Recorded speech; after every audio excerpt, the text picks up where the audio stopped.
Good Thursday morning. Welcome back to Breakfast Television. Sid 60 is off today. Devo Brown with you, and Mike Eppel joining us from the CityNews 680 business, well, his business office right now, but he is, of course, business bunker. The business bunker. There it is with all the tractors, sir.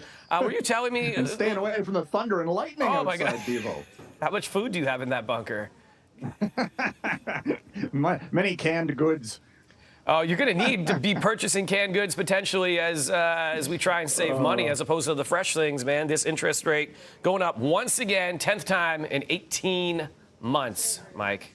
Yep, they did it again. Bank of Canada raising borrowing costs now at the highest level on the central bank's benchmark since April of 2001, 5% on the overnight lending rate. And the big banks, Devo, quickly followed suit and raised the prime lending rate, where you've got the base for your home equity lines of credit, automobile loans. It affects credit markets pretty much across the board.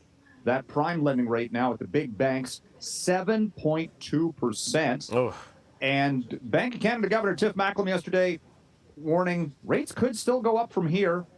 Inflation, this is their latest best guess, Devo, because let's face it, central banks have not exactly been on target with what they thought inflation would do, but they see elevated cost pressures till the midpoint of 2025.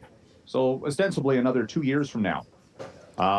So that was a bit of a surprise from the Bank of Canada's policy statement and then forward guidance.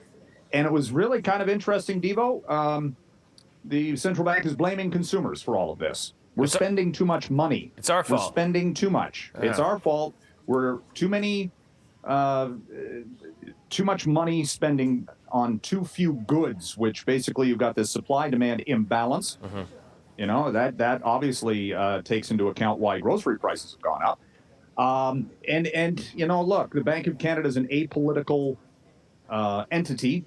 It does not want to criticize government, but at the end of the day, you have to put some blame on government spending too, and government policy. They're not going to mention the carbon tax. They're not going to mention, you know, the amount of the size of government, how much it's grown, how much it's spending, just, you know, on various programs. All of this stuff is inflationary at the end of the day, but they're not going to get into that. I think the big picture here, though, Devo, too, from a political standpoint, is the fact that, look, we're $1 trillion in debt at the federal level now. If they're borrowing at 5%, that's $50 billion a year in debt servicing costs a year. Mm. And you look ahead, well, they're going to, you know, in 2025, let's say we're in an election year and promise to spend more. It's not going to happen. They're not going to have the money to do that. I mean, there are big, longer term implications for this, not just on Canadian households. We've talked about that, but from a political aspect too. Mike, you said it was the highest since April of 2001, right? Mm-hmm, mm-hmm. The government is basically saying it wasn't me. And you know why I'm saying that? Because that's what the number one song was from Shaggy's Hot Shot album back in 2001. That's how far back we're going, Mike. The big banks, as we talk about them, there is one up for sale. Yes. Yeah, and we're going to see consolidation in the banking sector because the Laurentian Bank, which is the 9th biggest financial institution in the country, put itself up for sale. Look, they've been an underperformer. They have not grown as quickly as shareholders or the bank management has wanted.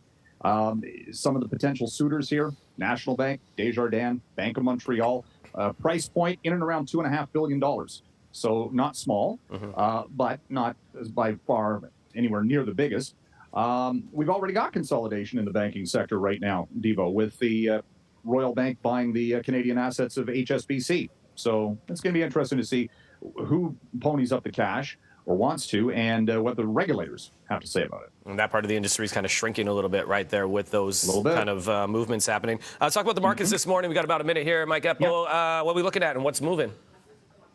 Everything, and it's all going up, which is really counterintuitive, because again, when we're talking about interest rates going up, that is typically not the best scenario for the stock markets in particular, because, you know, it used to be the TINA trade. There is nothing else to do other than buy stocks. Well, now you've got GICs north of 5%. Bond yields are way up, and the rate of return from fixed income is good. And yet, no, it's the sort of magnificent seven that's really driving the market this year, Devo. And that's I'm going to try to remember them all: Microsoft, Meta, Apple, Amazon, Nvidia, Tesla, and Alphabet. Nicely done, sir.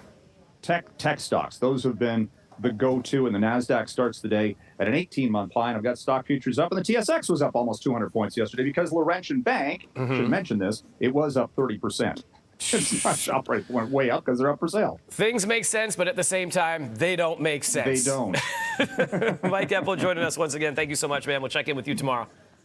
Yeah, thank you. Stay